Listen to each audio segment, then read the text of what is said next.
बिस्मिल्लाहिर्रहमानिर्रहीम। First year हम chapter 1 के न्यूमेरिकल प्रॉब्लम्स ऑलरेडी सॉल्व कर चुके हैं। आज हम chapter 2 vectors and scalar quantities के न्यूमेरिकल प्रॉब्लम्स सॉल्व करेंगे। मज़ीद वीडियोस के लिए हमारा चैनल सब्सक्राइब करें और बेल आइकन पर प्रेस करें ताकि आपको तमाम वीडियोस टाइम पर मिलती रहें। तो सेकंड चैप्टर का जो न्यूमेरिकल हैं उनमें फ़र्स्ट न्यूमेरिकल है find the projection of vector a equal to 2y cap plus 4j cap on the vector b equal to 4i cap plus 3k cap. कि इसमें हमने प्रोजेक्शन कैलकुलेट करनी है, projection of vector a on vector b. ठीक है, vector A और vector B दिया गया है, जबकि projection of a along b calculate करनी है। तो पहले हम डाटा नोट कर लेते हैं। Find the projection of vector, यानी कि projection of vector a on b calculate करनी है, या ए अलोंग बी भी आप कह सकते हैं।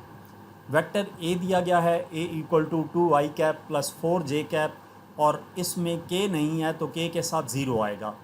On the vector b, b हमारे पास 4i cap plus 3k cap है, यानी कि इसमें j नहीं है तो j के साथ 0 आएगा। ठीक है, i कैप किस लिए यूज़ किया जाता है? x एक्सेस की डायरेक्शन को इंडिकेट करने के लिए, j कैप y एक्सेस की डायरेक्शन के लिए, और k कैप z एक्सेस की डायरेक्शन के लिए इंडिकेट किया जाता है। तो ये i कैप, j कैप और k कैप है। अब हमने प्रोजेक्शन कैलकुलेट करना है, तो इस न्यूमेरिकल में जो फार्मूला यूज़ हो रहा है, a डॉट बी इक्वल होता है projection of a on b into b के, या a dot b equal to projection of a along b equal into b। अब a डॉट b का मतलब है projection of a on b into b, और अगर यही b डॉट a हो तो इसमें projection of b on a into a होता है। ये जो है कंप्लीट लेक्चर मैंने अपलोड किया हुआ है डॉट प्रोडक्ट से रिलेटेड, उसमें कंप्लीट एक्सप्लेनेशन दी हुई है कि ए डॉट बी जो है वो projection of a on b into b के इक्वल कैसे है, वहाँ पर डिटेल से समझाया हुआ है। वहाँ से ये फार्मूला पिक किया जो आपके कोर्स में इंक्लूड है। अब इसमें हम वैल्यूज़ पुट करने के लिए क्या करते हैं, जो हमने कैलकुलेट करना है इसमें वो projection of a on b है, ये इक्वल आ जाएगा, b इधर जाकर डिवाइड हो जाएगा, यानी कि a dot b divided by b हो जाएगा। अब वेक्टर a की वैल्यू हमें ऑलरेडी दी गई है 2i cap plus 4j cap plus 0k cap into b vector 4i cap plus 0j cap plus 3k cap divided by b। अब यहाँ पे वेक्टर फॉर्म में नहीं है, मैग्नीट्यूड के फॉर्म में है। तो किसी भी वेक्टर का जो मैग्नीट्यूड है वो कैलकुलेट करने का फार्मूला क्या होता है? जैसे अगर फोर्स F हो तो F इक्वल होता है under root f x square plus f y square plus f z square. तो यहाँ पे जो वेक्टर है वो F नहीं है, B है। तो B के लिए हम क्या लिखेंगे? Under root b x square plus b y square plus b z square. अब इसमें हम इन टर्म्स को मल्टीप्लाई करेंगे। मल्टीप्लाई करने का तरीका क्या है कि फर्स्ट टर्म को इन तीनों टर्म्स के साथ मल्टीप्लाई करेंगे, प्लस सेकेंड टर्म को इन तीनों टर्म्स के साथ मल्टीप्लाई करेंगे, फिर इस थर्ड टर्म को इन तीनों टर्म्स के साथ मल्टीप्लाई करेंगे। तो जब 2i को 4i के साथ मल्टीप्लाई करेंगे तो 8i डॉट i आ जाएगा। इसको 0 से मल्टीप्लाई करेंगे तो ये 0 हो जाएगा। फिर इसको 3k से मल्टीप्लाई करेंगे तो 3 2s are 6i dot k हो जाएगा। इसी तरीके से 4j वाली जो टर्म है वो हमने मल्टीप्लाई करनी है।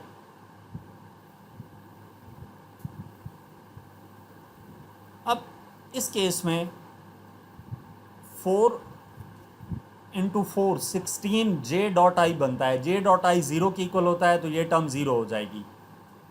ठीक है, इसी तरीके से जहाँ जहाँ पर आपके पास 4j को j 0 से मल्टीप्लाई करेंगे ये भी 0 हो जाएगी। 4j को 3k से मल्टीप्लाई करेंगे j डॉट k बनेगा, वो भी 0 हो जाएगा। इसी तरीके से ये 0 वाली टर्म्स है, ये जब इन तीनों टर्म्स के साथ मल्टीप्लाई होगी तो सब टर्म्स 0 हो जाएंगी। इस वजह से 0 प्लस 0 लिखा है।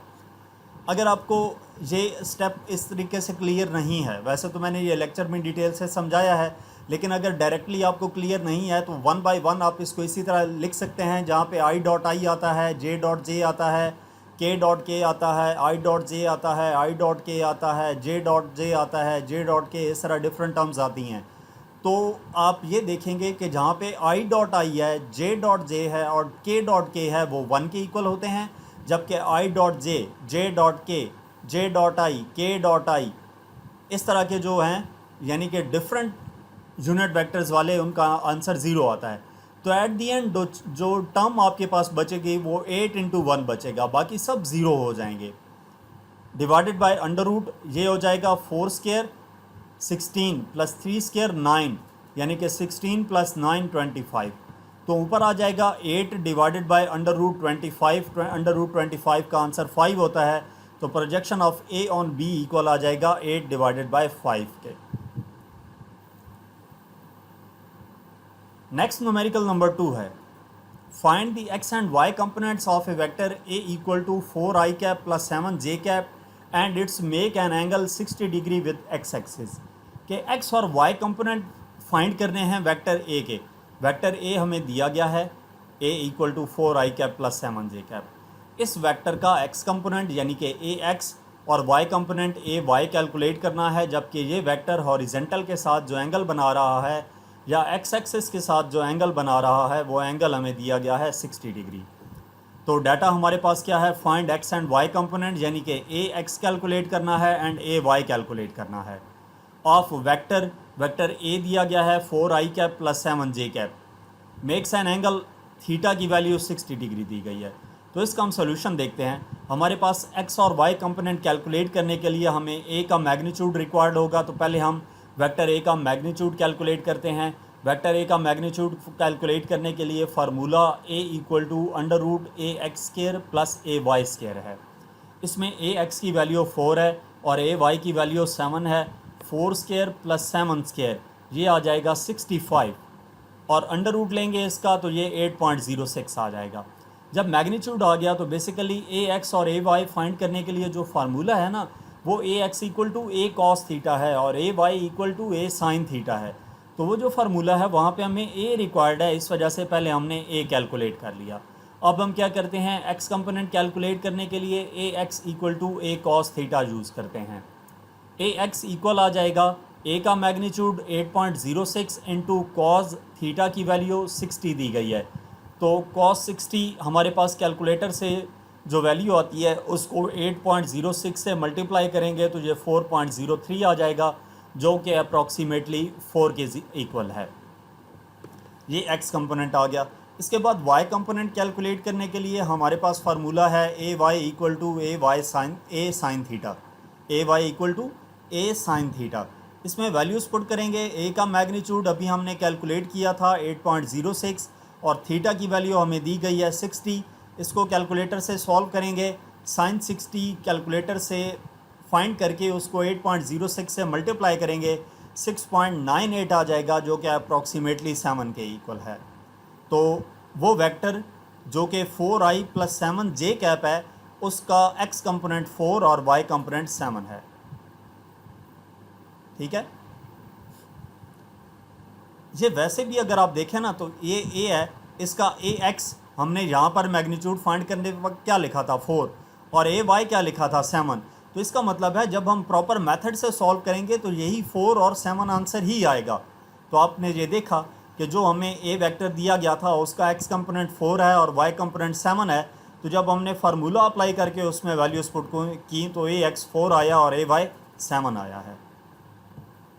न्यूमेरिकल नंबर 3 है, prove that 3 vectors 3i cap plus 3i cap plus j cap plus 2k cap, i cap minus j cap minus k cap and i cap plus 5j cap minus 4k cap are at right angle to one another. अब इस numerical में क्या कहा गया है, हमें 3 vectors दिए गए हैं। तीनों वेक्टर्स को हम कोई नाम दे देंगे। लेट हम वेक्टर ए, वेक्टर बी और वेक्टर सी का नाम दे देते हैं। अब कहा यह गया है कि प्रूव ये करना है कि ये तीनों वेक्टर्स एक दूसरे के साथ 90 डिग्री के एंगल पर हैं। 90 डिग्री के एंगल पर होने का मतलब क्या है, जब इनका क्रॉस प्रोडक्ट 0 के इक्वल आ जाए तो वो हम कहेंगे कि 90 डिग्री के इक्वल है। ए वेक्टर, बी वेक्टर, बल्कि डॉट प्रोडक्ट, क्रॉस नहीं डॉट प्रोडक्ट, जब इन 3 वेक्टर्स का डॉट प्रोडक्ट 0 के इक्वल आ जाएगा तो वो हम कहेंगे कि ये एक दूसरे के साथ राइट 90 डिग्री के एंगल पर हैं। तो हमने ये जो तीन वेक्टर्स दिए गए हैं, एक वेक्टर को ए का नाम दे दिया, दूसरे वेक्टर को बी का नाम दे दिया और तीसरे वेक्टर को सी का नाम दे दिया। तो इसमें एक ए डॉट बी प्रूव करना है कि ज़ीरो के इक्वल है, बी डॉट सी फाइंड करना है वो ज़ीरो के इक्वल आना चाहिए, सी डॉट ए फाइंड करना है वो ज़ीरो के इक्वल आना चाहिए। क्योंकि कोई से भी दो वेक्टर्स परपेंडिकुलर होते हैं, अगर उनका डॉट प्रोडक्ट ज़ीरो आ जाए तो हम इन दो वेक्टर्स का, फिर इन दो वेक्टर्स का, फिर इन दो वेक्टर्स का डॉट प्रोडक्ट फाइंड करेंगे। अगर वो तीनों ज़ीरो आ जाते हैं तो उसका मतलब ये है कि ये तीनों वेक्टर्स एक दूसरे के साथ परपेंडिकुलर हैं, यानी कि 90 डिग्री का एंगल पर हैं। तो इसका हम सोल्यूशन देखते हैं। सबसे पहले ए डॉट बी कैलकुलेट करते हैं। ए डॉट बी कैलकुलेट करने के लिए vector a 3i cap plus 4j cap plus 2k cap है, into b vector i cap minus j cap minus k cap है। तो 3i को इन तीनों टर्म्स के साथ मल्टीप्लाई करेंगे, फिर j को इन तीनों टर्म्स के साथ मल्टीप्लाई करेंगे, फिर 2k के इन तीनों टर्म्स के साथ मल्टीप्लाई करेंगे। 3i को i के साथ मल्टीप्लाई किया तो 3i डॉट i, फिर 3i को माइनस j के साथ मल्टीप्लाई किया तो plus minus minus 3i dot j, फिर 3i को माइनस k के साथ तो plus minus minus 3i dot k, उसके बाद प्लस j को i कैप के साथ तो प्लस j डॉट i, फिर j को j के साथ तो माइनस j डॉट j, फिर प्लस j को माइनस k के साथ तो माइनस j डॉट k, उसके बाद 2k को i कैप के साथ तो प्लस 2k i कैप, और फिर 2k को माइनस j के साथ तो माइनस 2k डॉट j, और फिर प्लस 2k को माइनस k के साथ तो माइनस 2k डॉट k आ जाएगा। अब जो हमारे पास यूनिट वेक्टर्स परपेंडिकुलर होते हैं उनका डॉट प्रोडक्ट ज़ीरो होता है, और यूनिट वेक्टर्स सेम वेक्टर्स के दरमियान जो आपके पास डॉट प्रोडक्ट है वो मैक्सिमम वैल्यू देता है, यानी कि 1 के इक्वल होता है। तो इसका मतलब ये हुआ कि i dot I, J dot J और k डॉट के जहाँ पर है वो 1 आएंगे और बाकी सारी टर्म ज़ीरो हो जाएंगी, यानी कि ये हमारे पास क्या आ जाएगा, a dot b equal to 3 into ये 1 हो जाएगा, i डॉट आई 1 के इक्वल होता है तो 3 1 ज़ार 3, जे ज़ीरो क्योंकि i डॉट जे डॉट के, i डॉट के dot I, k dot J, ये सारे टर्म ज़ीरो हो जाएंगी। जहाँ पे i dot I, J dot J और k डॉट के है वो 1 होंगे। तो i डॉट आई 1 हुआ 3 से मल्टीप्लाई होकर 3, जे डॉट जे 1 हुआ 1 से मल्टीप्लाई होकर -1, और ये k डॉट के 1 हुआ तो -2 आ जाएगा। बाकी सारी टर्म ज़ीरो लिख दी। इनको सॉल्व किया, 3 - 2 2, 2 - 2 0, तो a डॉट बी ज़ीरो आ गया। अब हम b डॉट सी कैलकुलेट करते हैं। b डॉट सी कैलकुलेट करने के लिए b वेक्टर लिखा, डॉट सी वेक्टर लिखा। इसको भी ऊपर वाले मेथड से इस टर्म को इन तीनों टर्म्स के साथ मल्टीप्लाई किया, फिर माइनस जे को इन तीनों टर्म्स के साथ मल्टीप्लाई किया, फिर माइनस के को इन तीनों टर्म्स के साथ मल्टीप्लाई करके इस तरीके से लिख दिया जिस तरह के ऊपर आपको समझाया था। तो यहाँ पे भी i dot A, J dot J और k डॉट के 1 के इक्वल होगा, बाकी सारी टर्म ज़ीरो हो जाएंगी। तो ये 1, इसके i डॉट आई के लिए 1, जे डॉट जे के लिए -5 और k डॉट के लिए +4 आ जाएगा। तो 1 - 5 + 4 0 के इक्वल होता है। इसके बाद c डॉट ए कैलकुलेट करते हैं। तो c डॉट ए के लिए हमारे पास c वेक्टर लिखा और a वेक्टर लिखा।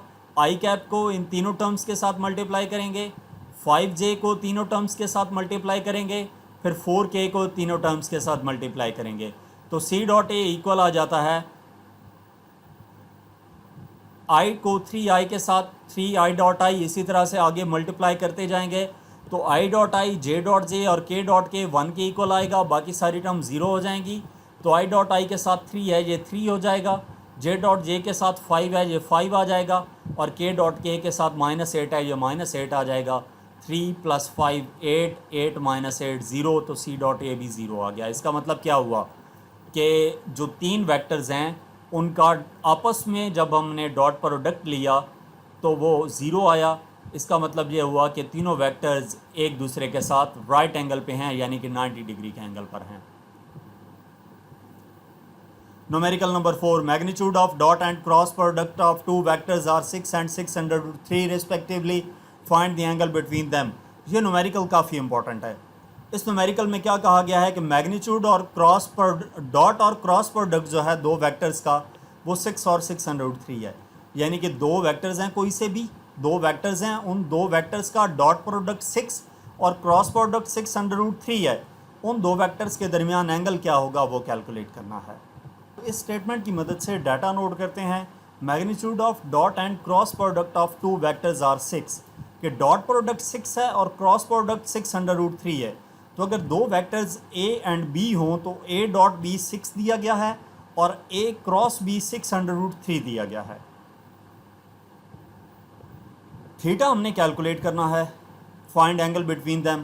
तो इसका हम सोल्यूशन देखते हैं। एंगल कैलकुलेट करने के लिए हम करेंगे क्या कि ए डॉट बी और ए क्रॉस बी का फार्मूला यूज़ करेंगे, यानी कि ए डॉट बी इक्वल होता है ए बी कॉस थीटा के, इसको इक्वेशन 1 का नाम दे दिया, और ए क्रॉस बी इक्वल होता है ए बी साइन थीटा के, इसको इक्वेशन 2 का नाम दे दिया। अब इक्वेशन 2 बाय इक्वेशन 1 करेंगे ताकि sine theta over cos theta आ जाए और हमारे पास टेन थीटा बन जाए, और उस टेन थीटा की मदद से हम थीटा कैलकुलेट कर लेंगे। तो क्या करते हैं, divide equation 2 by 1, 2 a cross b divided by a dot b equal to a b sine theta divided by a b cos theta. Equation 2 divided by 1 किया। ए क्रॉस बी की value 6√3 है और ए डॉट बी की value 6 है, equal आ जाएगा sine theta over cos theta के, क्योंकि ए बी से कैंसिल हो जाएगा। ये 6 से cancel, sign theta over cos theta tan theta बन जाएगा। तो टेन थीटा इक्वल आ गया √3 के, √3 करेंगे कैलकुलेटर से तो टेन थीटा आ जाएगा 1.73, यानी कि थीटा आ जाएगा टेन इनवर्स 1.73। जब कैलकुलेटर से टेन इनवर्स 1.73 करेंगे तो ये एंगल आ जाएगा 60 degree. Numerical number 4, a force F equal to 4i cap minus 3j cap plus 2k cap acts on an object and the object is displaced along a straight line from point A 3 to -1 to point B 2 -1 4. If force is measured in Newton and displacement in meters, then find work done on the object. अब इस numerical में क्या कहा गया है कि force F है जो कि एक्ट कर रही है एक ऑब्जेक्ट पे, और उस ऑब्जेक्ट को वो स्ट्रेट लाइन में A पॉइंट से B पॉइंट तक मूव करवाती है। एक ऑब्जेक्ट है, उसके ऊपर फोर्स अप्लाई की, वो ऑब्जेक्ट पहले ए पॉइंट पे मौजूद था, फोर्स अप्लाई करने से वो ऑब्जेक्ट ए पॉइंट से मूव करता हुआ बी पॉइंट तक चला गया। तो टोटल कितना वर्क डन हुआ वो कैलकुलेट करना है। वर्क डन कैलकुलेट करने के लिए फोर्स और डिस्प्लेसमेंट दो चीज़ें रिक्वायर्ड होती हैं। स्ट्रेट लाइन में है तो डेफिनेटली डिस्प्लेसमेंट है, तो फाइनल पॉइंट से इनिशियल पॉइंट को माइनस करेंगे, वो आपके पास डिस्प्लेसमेंट आ जाएगा। वो जो डिस्प्लेसमेंट आएगा उसको F के साथ डॉट प्रोडक्ट लेंगे तो आपके पास वर्क आ जाएगा। तो इसका डाटा नोट करते हैं। डाटा में हमें F फोर्स दी गई है, F equal to 4i cap minus 3j cap plus 2k cap. Point A है 3i cap plus 2j cap minus k cap, और पॉइंट B है B equal to 2i cap minus j cap plus 4k cap. जो इस तरह bracket में लिखा होता है ना कॉमर्स के साथ, उसको इस तरीके से लिख सकते हैं 3i cap plus 2j cap minus 1k cap, क्योंकि ये जो है एक्स एक्सिस की डायरेक्शन के अलॉन्ग होता है, ये वाई एक्सिस की डायरेक्शन के अलॉन्ग, और ये जेड एक्सिस की डायरेक्शन के अलॉन्ग। तो एक्स एक्सिस के लिए आई कैप, वाई एक्सिस के लिए जे कैप और जेड एक्सिस के लिए के कैप यूज़ किया जाता है। इसलिए 3i कैप 2j कैप और माइनस k कैप, और इसको इसी तरह 2i cap minus j cap और प्लस 4k कैप लिख दिया। वर्क कैलकुलेट करना है, इसका हम सोल्यूशन देखते हैं। हमारे पास सबसे पहले डिस्प्लेसमेंट कैलकुलेट करना है। डिस्प्लेसमेंट B माइनस A से आएगा।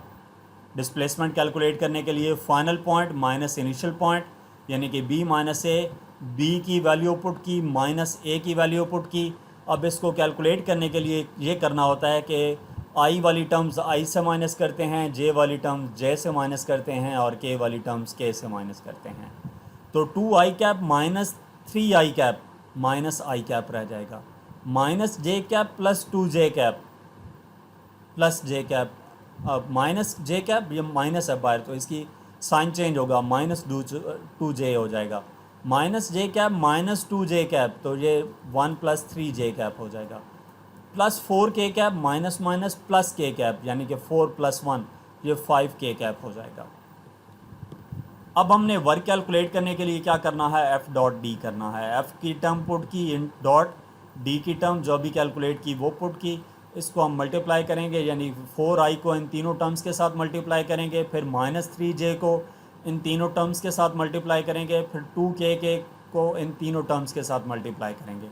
तो ये आपके पास आ जाएगा -4i -12i dot J 20i dot के 3j dot I plus 9j dot J -15j dot के -2k dot I -6k dot J and plus 10k dot के। इसमें i dot I, j dot J और k dot के 1 के equal होंगे, बाकी term 0 हो जाएंगी। तो i डॉट आई 1 यानी कि -4 आ जाएगा, j डॉट जे 1 यानी कि 1 9 से मल्टीप्लाई होकर +9 आ जाएगा, और k डॉट के 1 10 से मल्टीप्लाई होकर 10 आ जाएगा, बाकी सारी टर्म 0 आ गई। तो -4 + 9 + 10 जब आप कैलकुलेट करेंगे तो ये 15 जॉल आ जाएगा, यानी कि जो वर्क हमने कैलकुलेट करना था वो आया है 15 जॉल। तो यहाँ तक इस चैप्टर के न्यूमेरिकल प्रॉब्लम्स थे। मज़ीद आप किसी भी चैप्टर के एक्सरसाइज सॉल्यूशंस देखना चाहते हैं, पाकिस्तान के अंदर जितनी भी बुक्स पढ़ाई जा रही हैं उन तमाम बुक्स के एक्सरसाइज सॉल्यूशंस मेरे चैनल के ऊपर अपलोड हैं। इसके अलावा मेरे चैनल पर आपको पास्ट पेपर्स के सॉल्यूशंस और प्रैक्टिकल बेस्ड असेसमेंट्स की वीडियोस भी मिलेंगी। तो नेक्स्ट लेक्चर मेरी ट्राई ये होगी, पूरी कोशिश होगी कि जो आपकी बलूचिस्तान टेक्स्ट बुक बोर्ड है, इस बुक के एक्सरसाइज के जो न्यूमेरिकल्स हैं हर सैटरडे को 9 बजे सुबह इसकी वीडियो अपलोड कर दी जाए। तो एवरी सैटरडे 9 AM पे हर सैटरडे को नेक्स्ट चैप्टर के लेक्चर की वीडियोस अपलोड हो जाया करेंगी इंशाल्लाह। तो नेक्स्ट टॉपिक के लिए अल्लाह हाफ़िज़।